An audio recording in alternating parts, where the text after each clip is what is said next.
Hello friends, welcome to our channel all about literature. In today's session, we will be talking about literary criticism. If you are preparing for NET JRF, then please subscribe the channel because I am going to start making videos according to NET NTA NET syllabus. आज से हम start कर रहे हैं Unit 8 and that is literary criticism. तो आज literary criticism का ये हमारा फर्स्ट लेक्चर है और आज का हमारा एजेंडा है ये समझना कि लिटरेरी क्रिटिसिज्म क्या है, लिटरेरी क्रिटिसिज्म के फंक्शंस क्या हैं और क्रिटिसिज्म के टाइप्स कौन-कौन से हैं। और हम ये भी समझेंगे कि क्रिटिसिज्म के डिफरेंट टाइप्स का पर्पस क्या है या एक पर्टिकुलर क्रिटिसिज्म में एक टेक्स्ट को कैसे इंटरप्रेट या इवेल्युएट किया जाता है। Now let's start. तो सबसे पहले हम समझेंगे कि क्रिटिसिज्म वर्ड आया कहां से है।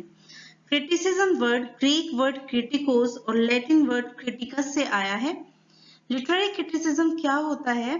एक स्टडी होती है लिटरेचर की, ऐसी स्टडी जिसको हम इवेल्युएट कर पाए, इंटरप्रेट कर पाए, डिस्कस कर पाए, यही लिटरेरी क्रिटिसिज्म है। लिटरेरी क्रिटिसिज्म पूछता है कि लिटरेचर क्या है, ये कैसे काम करता है या इसकी वैल्यू क्या है।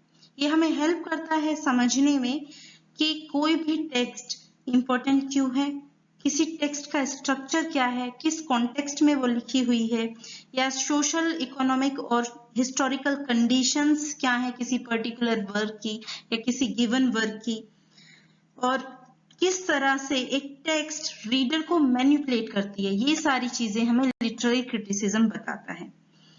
लिटरेरी क्रिटिसिज्म सिर्फ कोई प्लॉट समरी नहीं है, एक बायोग्राफी नहीं है किसी और ऑथर की, या सिंपली हम किसी भी चीज को बता पाए, ऐसा कुछ नहीं है। बट लिटरेरी क्रिटिसिज्म क्या है? लिटरेरी क्रिटिसिज्म है कि किसी भी पीस ऑफ वर्क को, मतलब किसी भी पर्टिकुलर वर्क को हम उठा लें, किसी भी टेक्स्ट को हम उठा लें और उसमें हम क्वालिटीज को फाइंड आउट करें और फॉल्ट्स को फाइंड आउट करें, यही लिटरेरी क्रिटिसिज्म है। अब हम बात करेंगे लिटरेरी क्रिटिसिज्म के फंक्शंस के बारे में। तो लिटरेरी क्रिटिसिज्म के फंक्शन है इंस्ट्रक्ट करना, एनलाइटन करना और किसी भी लिटरेचर के वर्क को या किसी भी टेक्स्ट को जज करना। अब जजमेंट का मतलब ये नहीं है कि सिर्फ नेगेटिव जजमेंट होगी। लिटरेरी क्रिटिसिज्म का मतलब होता है पॉजिटिव और नेगेटिव जजमेंट दोनों। इट मीन्स कि जब कोई लिटरेरी क्रिटिसिज्म के अकॉर्डिंग किसी भी टेक्स्ट को जज करता है तो वो उसके पॉजिटिव और नेगेटिव दोनों ही पॉइंट्स देखता है, सिर्फ नेगेटिव पॉइंट्स नहीं। जैसे कि आप कई लिटरेचर की कई वर्क्स को देखेंगे या राइटर्स को देखेंगे कि किसी ना किसी ने प्रेज किया हुआ है, तो वो भी लिटरेरी क्रिटिसिज्म के अंदर ही आता है। अदर पर्पसेस हैं जैसे राइटर्स को ट्रेन करना, जनरल प्रिंसिपल्स को फॉर्म करना। जॉन ड्राइडन को कंसीडर किया जाता है कि जॉन ड्राइडन जो है फादर ऑफ इंग्लिश क्रिटिसिज्म है।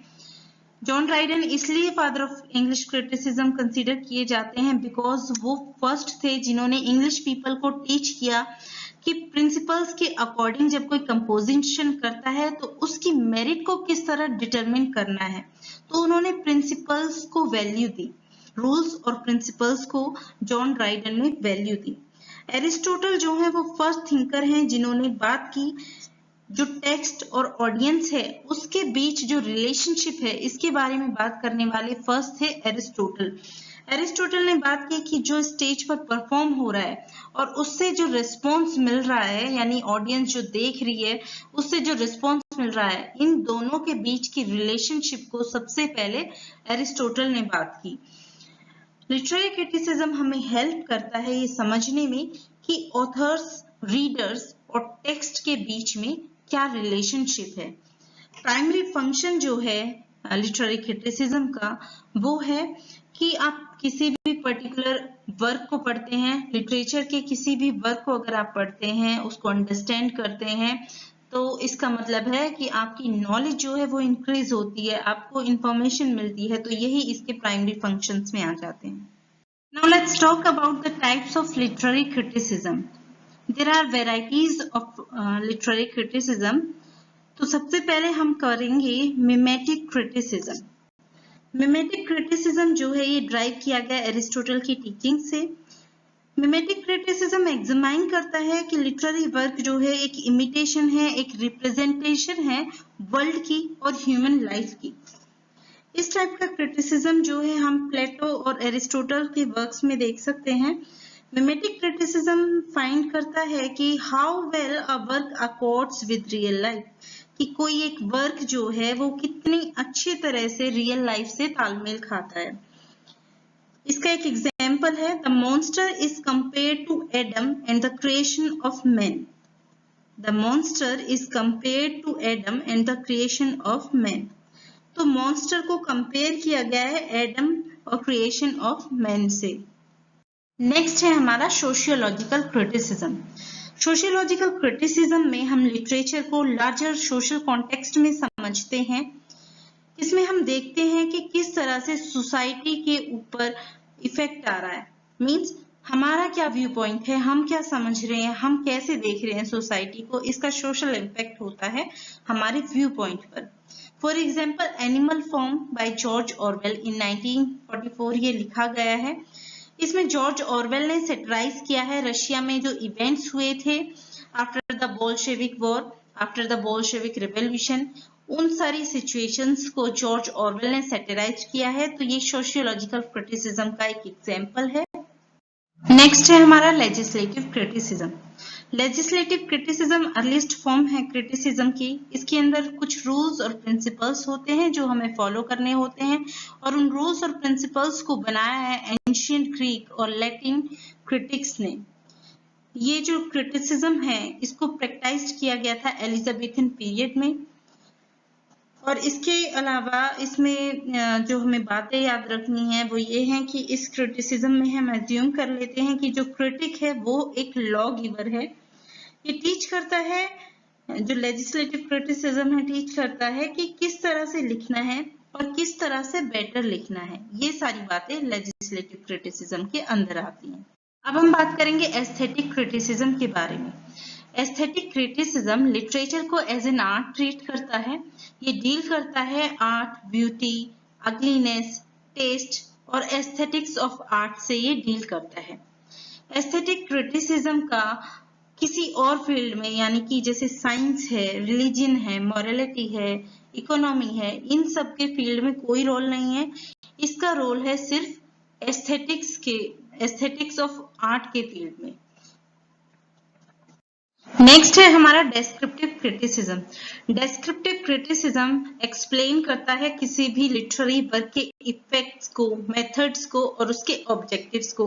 कोई भी ऑथर, राइटर या पोएट खुद को जस्टिफाई करने के लिए भी डेस्क्रिप्टिव क्रिटिसिज्म का यूज करते हैं, सो दैट वो बता सकें कि किसी भी पर्टिकुलर वर्क का क्या पर्पस है, क्या वो एक्सप्रेस करना चाहते हैं उस वर्क के थ्रू।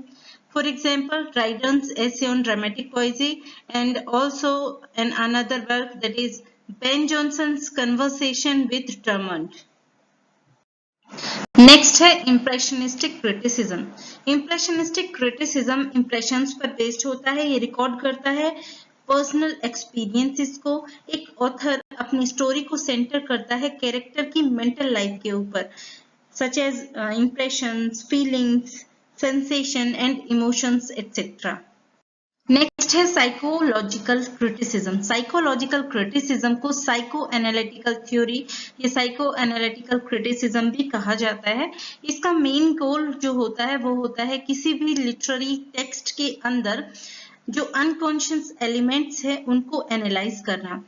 साइकोलॉजिकल क्रिटिसिज्म आर्ग्यू करता है कि लिटरेरी टेक्स्ट जो है ड्रीम्स की तरह होती है। जिस तरह ड्रीम्स के अंदर हमारे अनकॉन्शियस थॉट्स अपीयर होते हैं, उसी तरह लिटरेरी टेक्स्ट के अंदर जो ऑथर की एंजाइटीज हैं या उनके जो भी अनकॉन्शियस थॉट्स हैं, जो डिजायर्स हैं, वो सारी हमें देखने को मिलती हैं।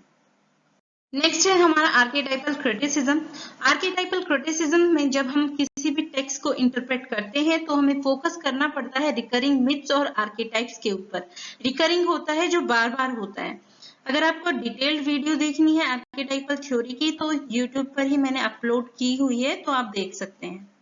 नेक्स्ट टाइप है inductive criticism. Inductive criticism neglect करता है रूल्स को, प्रिंसिपल्स को, रेगुलेशंस को किसी भी वर्क को जज करने के लिए। ये इन्वेस्टिगेट करता है उन लॉज ऑफ आर्ट्स को जो राइटर्स प्रैक्टिस कर चुके हैं। इट मीन्स कि जितने भी रूल्स और प्रिंसिपल्स बनाए गए हैं किसी भी वर्क ऑफ लिटरेचर को जज करने के लिए, ये उन सब रूल्स को नेग्लेक्ट कर देता है और इसके लिए कोई भी फिक्स्ड स्टैंडर्ड नहीं होता, कोई फिक्स वैल्यू नहीं होती किसी भी लिटरेरी वर्क की। नेक्स्ट टाइप है judicial criticism. Judicial criticism opposite है इंडक्टिव क्रिटिसिज्म से। इट मीन्स कि इंडक्टिव क्रिटिसिज्म में क्या था कि कुछ रूल्स और लॉज नहीं थे, और इसमें जुडिशियल क्रिटिसिज्म के अंदर कुछ रूल्स हैं, कुछ लॉज ऐसे हैं जो कि राइटर्स को फॉलो करने ही पड़ते हैं। और जुडिशियल क्रिटिसिज्म के जो बेस्ट प्रैक्टिशनर है वो है Samuel Johnson, doctor Samuel Johnson. Next है हमारा कंपैरेटिव क्रिटिसिज्म। कंपैरेटिव क्रिटिसिज्म में हम दो टेक्स्ट को कंपेयर करके जज करते हैं। इट मीन्स कि जब हमें कोई भी कंपैरेटिव क्रिटिसिज्म के अंदर कोई भी टेक्स्ट को एनालाइज करना है, इवेल्युएट करना है, तो हम दो टेक्स्ट को कंपेयर करेंगे, बट जो टेक्स्ट होंगे, जो वर्क्स होंगे वो सेम टाइप और सेम जॉनरा के होंगे। और इसी को मैथ्यू आर्नल्ड ने टचस्टोन मेथड कहा है। मैथ्यू आर्नल्ड फर्स्ट थे जिन्होंने कंपैरेटिव क्रिटिसिज्म को एडवोकेट किया था। और आज का हमारा लास्ट टॉपिक है टेक्सचुअल एंड ऑन्टोलॉजिकल क्रिटिसिज्म। इसमें जब हम किसी भी पर्टिकुलर टेक्स्ट को एनालाइज करते हैं तो उसका स्ट्रक्चर और वेरियस एलिमेंट्स को देखते हैं। वेरियस एलिमेंट्स में वर्ड्स, इमेजेस, डिक्शंस, स्टाइल्स, टोन और थीम, ये सारे एलिमेंट जो हैं हम इनको एनालाइज करते हैं। जो क्रिटिक्स होते हैं वो सारे एक्सट्रिंसिक फैक्टर्स को इग्नोर करते हैं। एक्सट्रिंसिक फैक्टर्स मींस जैसे बायोग्राफी है, हिस्ट्री है, सोशियोलॉजी है और साइकोलॉजी, ये सारे फैक्टर्स को इग्नोर कर दिया जाता है। बस फोकस होता है स्ट्रक्चर और various elements means words, images, diction etcetera के ऊपर। So that's it for today. I hope आपने वीडियो को पसंद किया होगा. If you want to get PDF notes और you want to give any suggestion जिससे हमें और भी better content provide कराने का मौका मिले, you all are most welcome. You can give your precious feedback in comment box and also join our Telegram channel. Link description box में mention है. Please like, comment and share the video and also subscribe the channel for upcoming videos. Thank you so much for watching.